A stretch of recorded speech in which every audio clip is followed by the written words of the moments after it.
You're done. She said it like she was ordering takeout. My cousin Megan leaned into the camera, her lips curling into a smile that had fooled every person she'd ever met except me. Behind her, I could hear the whine of a circular saw chewing through wood. She tilted the phone and I saw it. My hand-built espresso bar, the one I'd sanded and sealed over 6 weekends until my palms bled, was being cut in half by a man in a dust mask I'd never seen before. Mom and Dad agree this location is wasted on coffee beans, Megan continued, tossing her hair like she was filming a reel.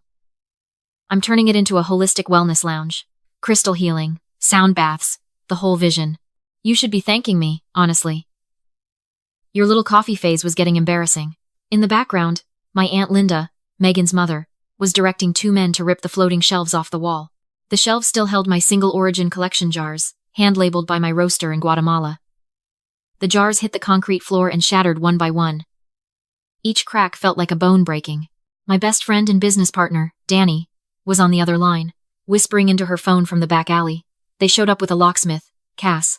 They told him you authorized it. Your uncle signed some kind of affidavit. I closed my eyes. I was standing in the lobby of a hotel in Portland, Oregon, 2,300 miles from my shop in Savannah, Georgia. I was supposed to be here for a specialty coffee expo. I was supposed to be networking with roasters and signing a wholesale deal that would have doubled our revenue by Q3. Instead, I was watching my family gut my life's work through a 6-inch screen. My jaw was clenched so tight I thought my teeth would crack. But my voice came out flat, calm, almost bored. Danny, walk out. Don't argue with anyone. Don't touch anything. Go home. I'll handle this. Then I looked at Megan one last time. She was waiting for me to scream. She wanted tears. She wanted a fight she could post about later. I gave her nothing. Okay, I said, and I ended the call. To understand why I didn't scream, why I didn't call the police from that hotel lobby, and have every one of them dragged out in handcuffs, you need to understand how my family works. Because this wasn't a break-in. This was a pattern, a 28-year pattern, and I had finally figured out the only way to break it. I lost my parents when I was 7, car accident on I-16 during a rainstorm. I don't remember the funeral. I remember the silence afterward, and I remember my Aunt Linda and Uncle Greg taking me in because there was no one else. They weren't cruel. That's what makes this harder. They fed me. They clothed me.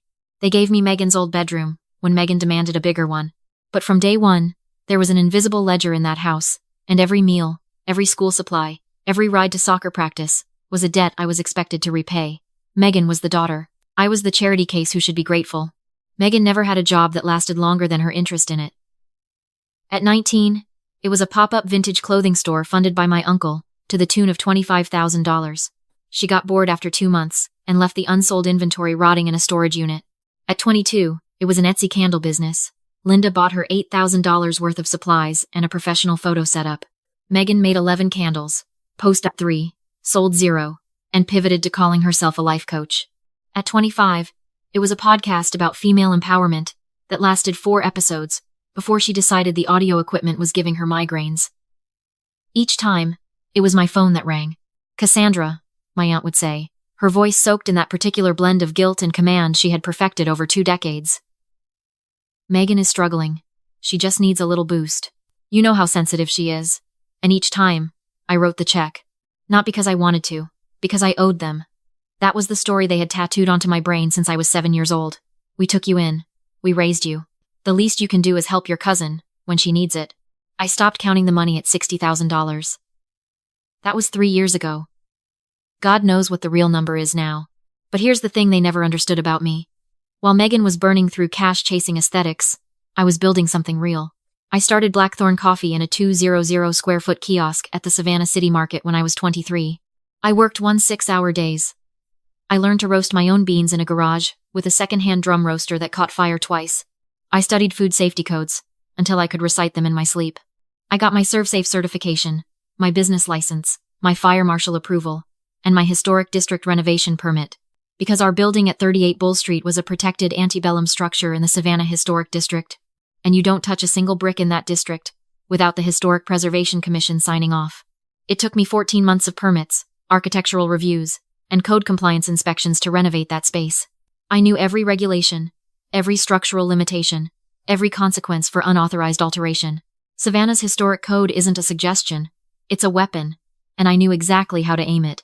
By 28, Blackthorn had a valuation north of $300,000, 3 full-time employees, a wholesale contract with 2 hotel chains, and a loyal neighborhood following that lined up every Saturday for my cold brew flights.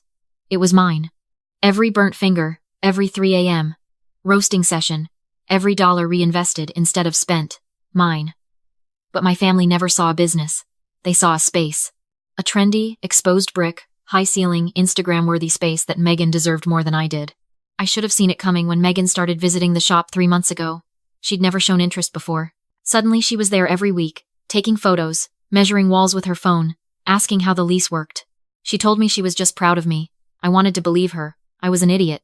So there I was, in a hotel room in Portland, staring at a screenshot of Megan holding a crystal singing bowl in the middle of my demolished espresso bar. The look on her face wasn't guilt. It wasn't even greed. It was conviction. She truly believed she was rescuing that space from me. She believed her wellness lounge was a higher calling than my coffee shop. And she believed I should step aside because I always had. If I flew back and stopped them, I already knew the script. Linda would cry. Greg would go quiet and disappointed. Megan would post a tearful video about how her own cousin tried to crush her dream. And I would be the villain, the ungrateful orphan who bit the hand that fed her. I'd been cast in that role my entire life. And I was done performing it. So I made a different choice. If Megan wanted to be the boss, I was going to let her be the boss of everything, including the consequences. I opened my laptop. I didn't book a flight home. I opened a legal drafting tool. I had worked with enough contracts in my years of dealing with vendors, landlords, and suppliers to know the architecture of a binding agreement. But I wasn't winging this. I called my attorney, Rachel Torres, at her home number. It was 11 p.m. She picked up on the second ring. "Rachel," I said, "I need a document that looks like a white flag, but functions like a bear trap." I explained everything. She was quiet for a long time. Then she said, "Give me 2 hours." At 1:30 a.m., Rachel sent me the draft. The subject line read, "Transfer of operational authority and renovation responsibility to the untrained eye, to Megan's eye." It looked like surrender. It started with the words I'd been desperate to type. I, Cassandra Mercer, hereby transfer all operational authority for the premises at 38 Bull Street, Savannah, GA, to Megan Clark. But the bait was on page 1. The current operating account balance of $12,500 will be released to the new operator upon execution to cover renovation and launch costs. I knew Megan. $12,500 was a magic number. Enough to buy the Himalayan salt panels she'd been saving on Pinterest. Enough to make her feel like she'd won the lottery and stop reading. Then came the teeth. Buried in Section 3, Clause 3.4. The new operator assumes sole and personal liability for all physical alterations, structural modifications, code compliance, and any violations arising from renovation or operation of the premises. In Section 5, Clause 5. 2. All guarantors of this agreement accept personal financial responsibility for damages to the historic structure, including but not limited to fines, restoration costs, and legal penalties, up to the full appraised value of the premises. Section 7, Clause 7.1. The previous operator is fully indemnified against all claims, liabilities, and costs arising from actions taken after the date of transfer. And the final piece, Section 8, the one Rachel was particularly proud of. By signing, all parties confirm they have read, understood, and accepted all terms without coercion, and have been advised to seek independent legal counsel. No one was going to read it. I was counting on it. I sent the email at 2 a.m. I kept the message short and broken. I can't fight you all anymore. You win. Just sign this so I can move on and transfer the operating funds. I stared at the ceiling and waited. My phone buzzed at 6:47 a.m. Savannah time. Megan had just woken up. 3 notifications. Document signed, Megan Clark. Document signed, Linda Clark. Document signed, Gregory Clark. 6 minutes. It took them 6 minutes to sign away their financial futures, because they saw a number with a dollar. I stared at those digital signatures, the timestamps, the IP addresses. I didn't feel triumph. I felt a deep, exhausted sadness. They had just lit the fuse on their own destruction, and they thought they were celebrating. For the next 3 weeks, I became a ghost.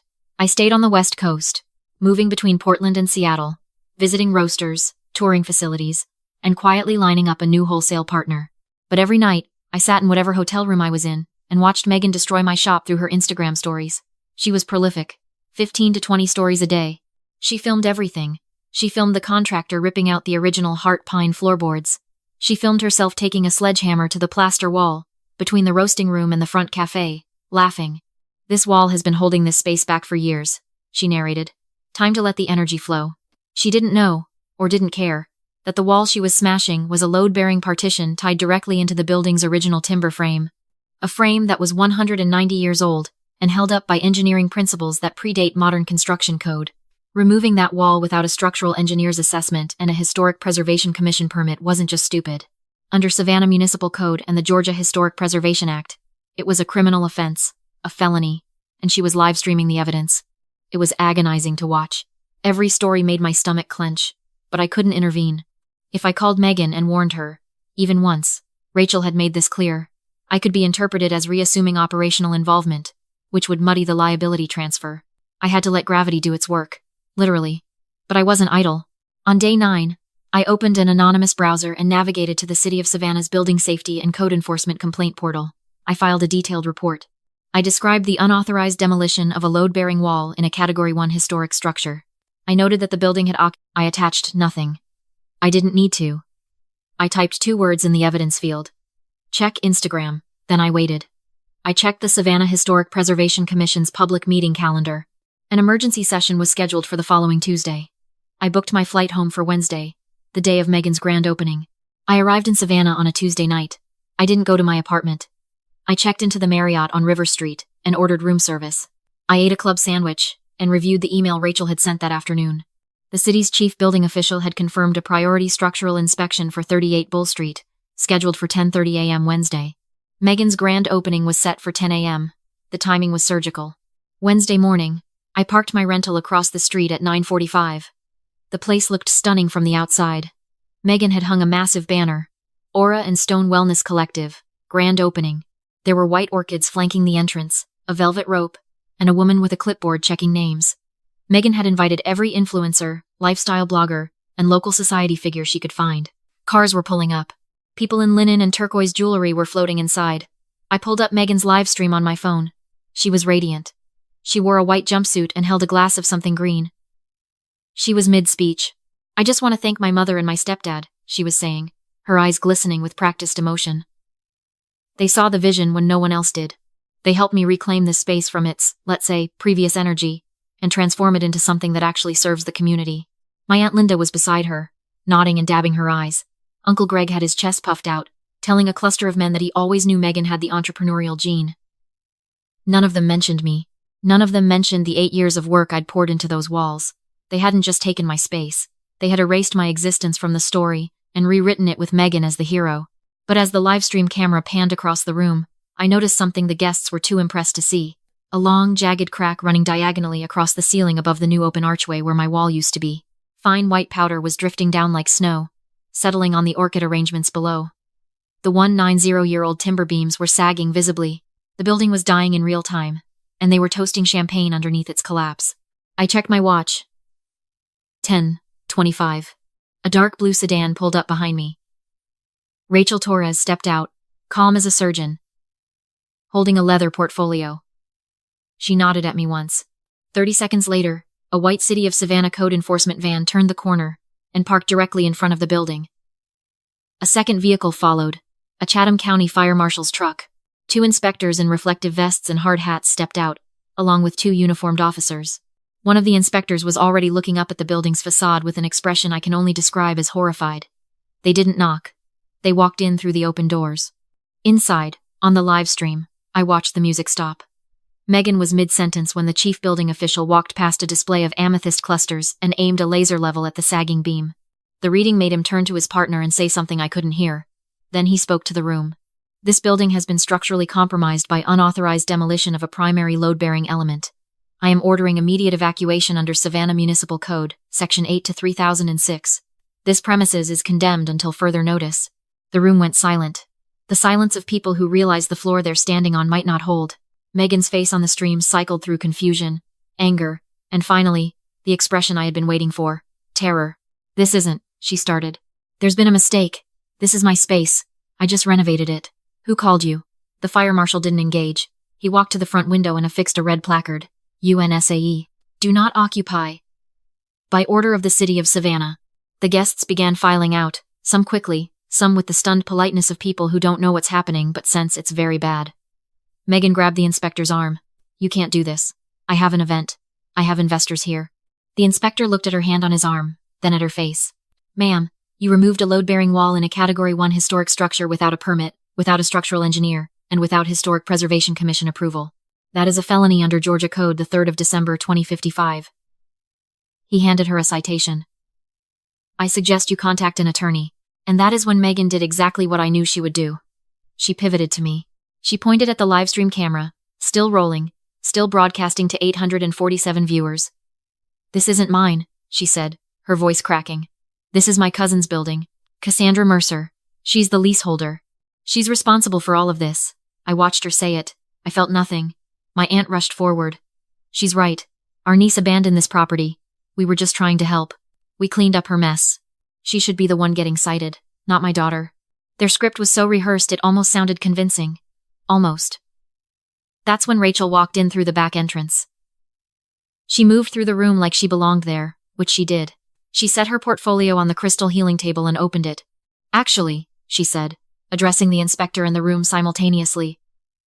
That's incorrect. She produced the signed agreement. She turned it to face the camera.